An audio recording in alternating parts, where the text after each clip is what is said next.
আজকে আমরা মামের একটি গল্প শুনবো, যারা কিনা রাস্তায় যেতে যেতে গ্যাংয়ের শিকার হয়। গ্যাংয়ের শিকারের কারণে মেয়েটি মারা গেলেও মা কোনো মতে বেঁচে যায়, কিন্তু বেঁচে যাওয়া সেই মা মেয়ের খুনের প্রতিশোধ নিতে মরিয়া হয়ে ওঠে। তাই চলুন গল্পটা শুরু থেকে শুরু করা যাক। মুভিটা শুরু হয় একটা স্কুলের অ্যানুয়াল ফাংশন দিয়ে।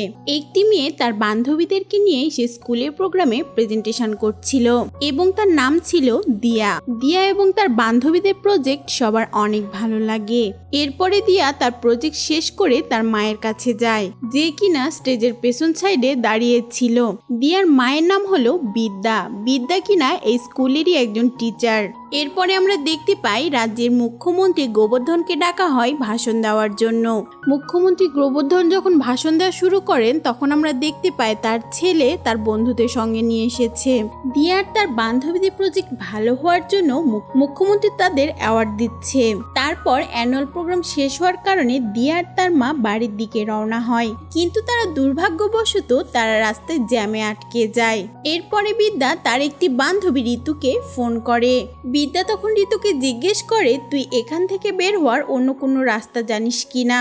তখন বিদ্যা ঋতুকে বলে, তুই আসলে জিপিএসটা অন করে নে, তুই কোনো না কোনো রাস্তা পেয়ে যাবি।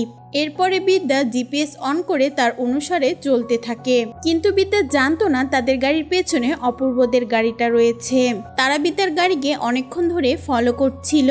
বিদ্যা যখন গাড়ি চালিয়ে আগে যাচ্ছিল তখন তার কেন জানি ভয় করছিল, কারণ রাস্তাটা ফাঁকা আর ঘুটঘুটে অন্ধকার ছিল। তখন বিদ্যা ঋতুকে ফোন করে বলে, আমি এই রাস্তা চিনতে পারছি না। ঠিক তখনই অপূর্বর গাড়িটা বিদ্যার গাড়িকে ধাক্কা মারে এবং গাড়িটি একটি খাদে পড়ে যায়। তারপর অপূর্ব তার বন্ধুরা মিলে বিদ্যা এবং দিয়াকে তাদের একটি ফার্ম হাউসে নিয়ে আসে। তারপরে অপূর্ব তার বন্ধুরা মিলে বিদ্যা এবং দিয়াকে ধর্ষণ করে, কিন্তু তারা দুই মা মেয়ে তাদের সাথে লড়াই করার অনেক চেষ্টা করে, কিন্তু তারা ব্যর্থ হয়। ধর্ষণ করার পর একটা সময় তারা দিয়াকে মেরে ফেলে। এরপর অপূর্ব তার বন্ধুরা মিলে দিয়ার বিদ্যাকে তারপরে একটি রাস্তাতে ফেলে আসে। এরপর সিন কাট হলে আমরা দেখতে পাই বিদ্যার বান্ধবী ঋতু তার বরকে ফোন দিয়েছে এবং সে বলছে বিদ্যারা বাড়ি ফিরেছে কিনা। তখন বিদ্যার হাজবেন্ড রবি বলে তারা এখনো বাড়িতে ফিরেনি।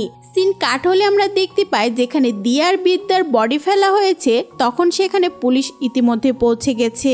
সেখানে থাকা পুলিশ অফিসার জয়ন্ত দেখতে পায় বিদ্যা এখনো শ্বাস নিচ্ছে। তখন তারা তাড়াহুড়া করে বিদ্যাকে হসপিটালে ভর্তি করে।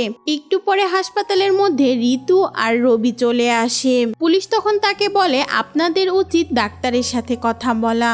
ঋতু এবং রবি ডাক্তারের কাছে যাওয়ার পর ডাক্তার তাদেরকে বলে তাদেরকে জ্ঞান করা হয়েছে এবং বলে বিদ্যার অবস্থা খুবই খারাপ। পুলিশ তখন ঋতু এবং রবিকে কালকের বিষয়ে অনেক কিছু জিজ্ঞেস করতে থাকে। তারপর ঋতু এবং রবি যা যা জানতো তার সমস্ত কিছু পুলিশকে খুলে বলে। এর পরের সিনে আমরা অপূর্ব তার বন্ধুদেরকে দেখতে পাই যারা কিনা বসে আড্ডা মারছিল। তখনই তারা টিভিতে দেখতে পায় বিদ্যা এবং দিয়ার রেপের বিষয়টা ছড়িয়ে পড়েছে, যা দেখে তারা খুবই ভয় পেয়ে যায়, কারণ তারা মনে করেছিল বিদ্যা হয়তো মরে গিয়েছে। সেখানে বিশেষ করে অপূর্ব খুবই ভয় পেয়ে যায়, কারণ তাকে শহরের সবাই চেনে। এইসব জানাজানি হলে অপূর্বর মান সম্মান আর থাকবে না। সিন কাট হলে আমরা দেখতে পাই রবি রেগে গিয়ে ঋতুকে বলছে বিদ্যার কি দরকার ছিল ওই রাস্তা দিয়ে আসা। ঋতু তখন রেগে গিয়ে বলে, তোমার স্ত্রী মৃত্যুর সঙ্গে লড়াই করছে আর তুমি কিনা এইসব কথা বলছো। তখনই সেখানে একজন নার্স আসে আর সে বলে দিয়ার পোস্টমর্টম হয়ে গিয়েছে। সেখান থেকে রিপোর্ট এসেছে দিয়াকে গণধর্ষণ করা হয়েছে। পরের দিন রবি দিয়ার সংস্কার একাই করে ফেলে। তখন ঋতু রেগে গিয়ে তাকে বলে, অন্তত তুমি বিদ্যাকে সাথে নিয়ে দিয়ার এই কাজটা শেষ করতে পারতে, কারণ দিয়া তোমাদের দুইজনারই মেয়ে। অন্যদিকে আমরা দেখতে পাই পুলিশ টিম বিদ্যার বয়ান নিতে এসেছে। তখন পুলিশ বিদ্যাকে জিজ্ঞেস করে রেপ করার সময় ওখানে কে কে ছিল। ওইখানে অনেকগুলো ছেলে ছিল, যাদের লিডার ছিল মুখ্যমন্ত্রীর ছেলে অপূর্ব। মুখ্যমন্ত্রীর ছেলের কথা শুনে পুলিশ অনেক ভয় পেয়ে যায় এবং তারা বিদ্যার সেখান থেকে কোনো কথা না শুনে সেখান থেকে চলে যায়। হসপিটাল থেকে বের হয়ে পুলিশ জয়ন্ত মুখ্যমন্ত্রীকে ফোন করে এবং অপূর্ব রেপ করার বিষয়টি খুলে বলে, যা শুনে মুখ্যমন্ত্রী অপূর্বকে এই বিষয়ে জিজ্ঞেস করে। অপূর্ব তখন মুচকি হেসে তার বাবাকে বলে, এই বিষয়টা তুমি টাকা দিয়ে চেপে দাও। সিন কাট হলে আমরা দেখতে পাই বিদ্যা মোটামুটি সুস্থ হয়ে গিয়েছে এবং হাসপাতাল থেকে ছেড়ে দেওয়ার কারণে ঋতু তাকে নিতে এসেছে। তখন ঋতু তাকে জানায়, রবি তোমার পরোয়া একদম করে না, সে সব কিছুতে এখন তোমার দোষ দিচ্ছে। ঋতু তখন বিদ্যাকে বলে, আমি যদি তোর জায়গায় হতাম তবে ছেলেগুলোকে খোঁজে এক এক করে সবাইকে মেরে ফেলতাম। এরপরে সিন চলে যায় বেশ কিছুদিন পরে, যেখানে বিদ্যা তার মেয়েকে অনেক বেশি মিস করছে। বিদ্যা মেয়ের কথা মনে করে সব সময় কান্না করছে আর মন খারাপ করে থাকছে। এরপরে আমরা আরো একটি জিনিস দেখতে পাই, রবি এবং বিদ্যার সম্পর্ক আস্তে আস্তে নষ্ট হয়ে যাচ্ছে এবং তাদের মধ্যে অনেক দূরত্ব বেড়ে যাচ্ছে। একদিন বিদ্যা পুলিশ স্টেশনে যেতে নেয় কিছু বয়ান দেওয়ার জন্য। তখন বিদ্যা লিফটের মধ্যে একজন ছেলেকে দেখতে পায়, যা দেখতে পেয়ে সে ভয়ে দৌড়ে বাসার মধ্যে চলে আসে এবং তখন ঋতু বিদ্যাকে সামলায় এবং পুলিশ স্টেশনে নিয়ে যায়। ঋতু তখন পুলিশকে জিজ্ঞেস করে কেস কত দূর চলছে। তখন পুলিশ ঋতুকে জানায় তারা এই কেস হ্যান্ডেল করতে পারবে না, এই কেস নিলে আপনারাও বিপদে পড়বেন আর আমরাও বিপদে পড়ব। যা শুনে বিদ্যা বুঝতে পারে এভাবে সে আর বিচার পাবে না। এরপরে সিনটা চলে যায় রাতে বিদ্যার বাড়িতে, যেখানে রবি জানিয়ে দেয় সে আর বিদ্যার সাথে থাকতে চায় না। যা শুনে বিদ্যা অনেক কষ্ট পায় এবং সে তার বান্ধবী ঋতুর সঙ্গে থাকতে শুরু করে। এরপরে একদিন বিদ্যা বাহিরে যায় কিছু কাজ করার জন্য। তখনই সে রাস্তায় একটি ছেলেকে দেখতে পায়, যে কিনা ছিল ধনকারীদের মধ্যে একজন এবং ছেলেটির নাম হচ্ছে সিকেন্দার। বিদ্যা কিছুদিন যাবৎ সিকেন্দারকে ফলো করতে থাকে এবং সে দেখতে পায় সিকেন্দার প্রতিদিন রাতে একটি হোটেলে যায় এবং তার সাথে তার বন্ধুরাও থাকে। পরদিন আবার বিদ্যা সিকেন্দারকে ফলো করে সেই হোটেলের সামনে চলে যায়।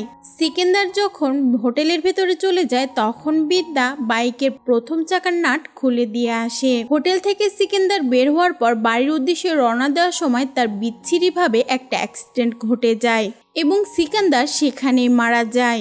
এমন করে বিদ্যা তার প্রথম শিকারকে শাস্তি দেয়। এরপরে বিদ্যা সিকেন্দারের ফোনটা নিয়ে নেয় এবং অপূর্ব সহ বাকি সব ধনকারীদের নাম্বার সেখান থেকে লিখে নেয়। পরদিন সে অ্যাক্সিডেন্টের জায়গায় পুলিশ অফিসার জয়ন্ত এবং কিছু পুলিশ সেখানে চলে আসে, কিন্তু পুলিশ টিম সেখানে কোনো রকম কোনো ক্লু খুঁজে পায় না। এরপরে আমরা দেখতে পাই বিদ্যা তার পরের শিকারের খোঁজ খবর নিচ্ছে এবং সেই ছেলেটির নাম হচ্ছে ইন্দ্র। বিদ্যা ইন্দ্র ফেসবুক আইডি খুঁজে নেয় এবং তখন বিদ্যা দেখতে পায় দিয়ার একজন বান্ধবীর সাথে ইন্দ্রর অ্যাড আছে, যে মেয়েটির নাম হচ্ছে মৃণাল। এরপরে আমরা দেখতে পাই পুলিশ অফিসার অপূর্বকে বলছে গত রাতে আপনার এক বন্ধু মারা গিয়েছে। যা শুনে অপূর্ব একটু চিন্তার মধ্যে পড়ে যায়। সিন কাট হলে আমরা দেখতে পাই বিদ্যা তার ক্লাস শেষ করে মৃণালকে ডাকে তার সাথে আলাদাভাবে কথা বলার জন্য। বিদ্যা তখন মৃণালকে ইন্দ্রর বিষয়ে জিজ্ঞেস করে। ইন্দ্রর নাম শুনে মৃণাল অনেক কান্না করে দেয়। মৃণাল বলে একটা সময় আমাদের আর্থিক অবস্থা খুবই খারাপ ছিল, যার কারণে মা আর বাবার মধ্যে সবসময় ঝগড়া লেগেই থাকতো। তখন ইন্দ্র একদিন আমাদের বাড়িতেই আসে, যার নজর চলে গিয়েছিল আমার মায়ের ওপর। পরের দিন থেকে ইন্দ্র বাড়িতে আসলে লাল পানি নিয়ে আসতো, যেটা নিয়ে আমার বাবা অন্য ঘরে চলে যেত আর এই সুযোগে ইন্দ্র আমার মায়ের সাথে নোংরামি করত। এরপরে ইন্দ্রর নজর চলে আসে আমার ওপরে। ইন্দ্র প্রায় সময় আমাকে একটা হোটেলে নিয়ে যেত, সেখানে গিয়ে ইন্দ্র তার বন্ধুরা মিলে আমার সাথে নোংরামি করত। অ্যানুয়াল ফাংশনের দিনও আমার তাদের সাথে হোটেলে যাওয়ার কথা ছিল, কিন্তু আমি ইন্দ্রকে বলেছিলাম আমি আপনাদের গাড়িতে বাড়িতে ফিরবো, আমি হোটেলে যেতে পারবো না। মূলত এই কারণে তারা সবাই আপনার গাড়িটি ফলো করেছিল। এরপরে সিন চলে যায় পরদিন সকালে স্কুলে।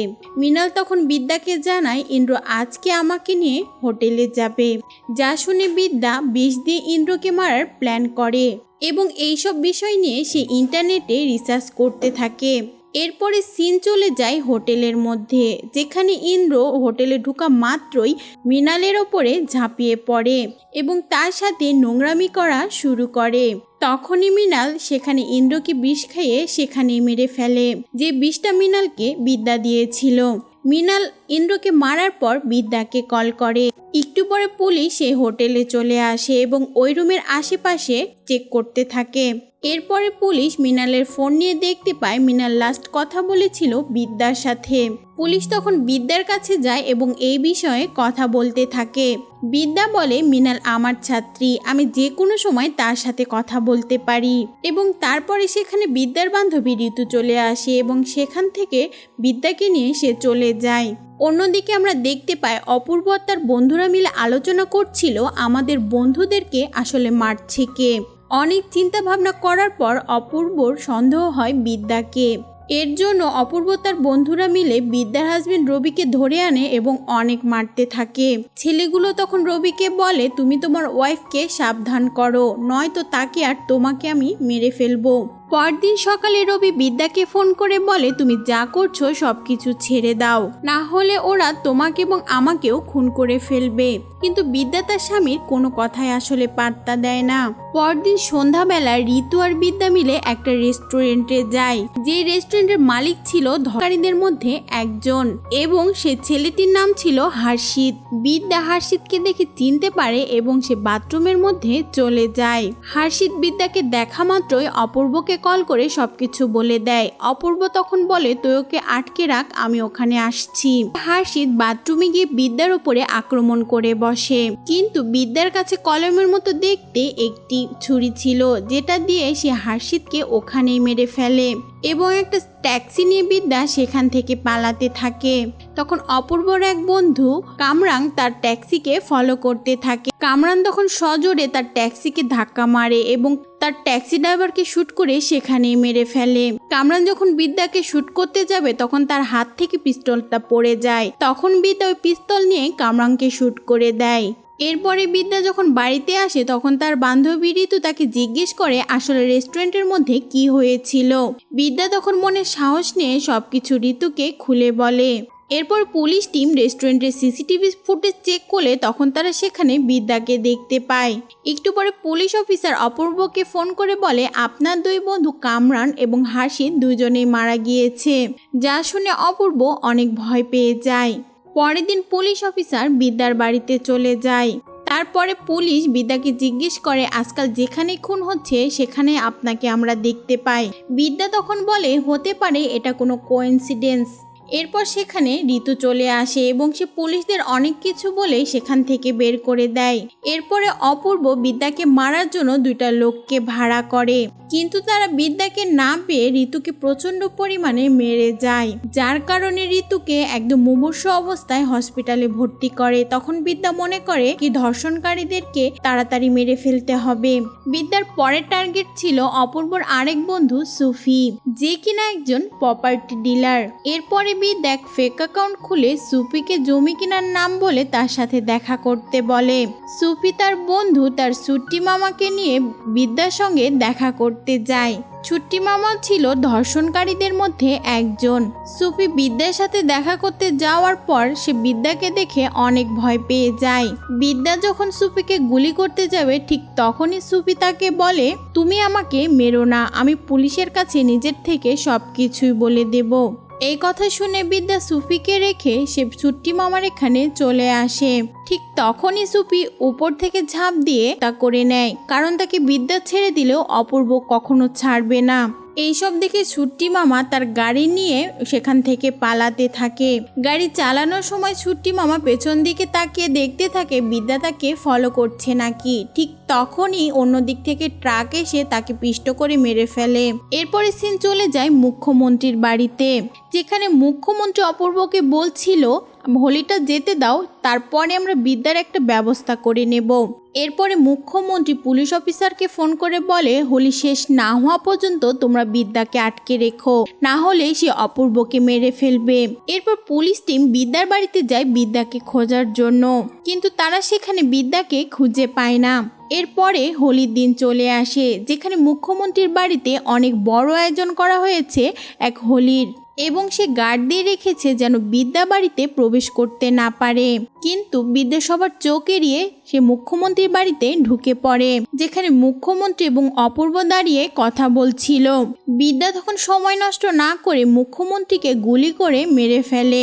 এরপরে বিদ্যা এবং অপূর্বর মধ্যে হাতাহাতি শুরু হয়ে যায়, যে হাতাহাতিতে বিদ্যা অপূর্বকে হারিয়ে দেয় এবং অপূর্বকে আধামরা বানিয়ে বিদ্যা সেখান থেকে ঘরের বাইরে চলে আসে। অপূর্ব তখন একটা স্টাইল নিয়ে সিগারেট ধরায়, যা ধরানোর সাথে সাথে অপূর্বর বাড়িটা পুরো ব্লাস্ট হয়ে যায়, কারণ বিদ্যা অপূর্বর বাড়ির গ্যাস সিলিন্ডারটা ছেড়ে দিয়েছিল। এইসব করার পর বিদ্যা অপূর্বর বাড়ি থেকে বের হয়ে আসে। পুলিশ অফিসার জয়ন্ত তখন সেখানে বিদ্যাকে দেখতে পায়, কিন্তু সে বিদ্যাকে একদমই অ্যারেস্ট করে না, কারণ তার কাছে বিদ্যা নামে কোনো প্রমাণ ছিল না। এভাবেই বিদ্যা ধর্ষণকারীদেরকে এক এক করে খুন করে এবং মুভিটা এখানেই শেষ হয়ে যায়। তো ভিউয়ার্স, কেমন লেগেছে আজকে আমাদের এই গল্প অবশ্যই কমেন্ট করে জানাতে ভুলবেন না। আর এইরকম সুন্দর সুন্দর গল্প পেতে অবশ্যই সিনে উইথ নুসরাতের সাথেই থাকবেন। ধন্যবাদ।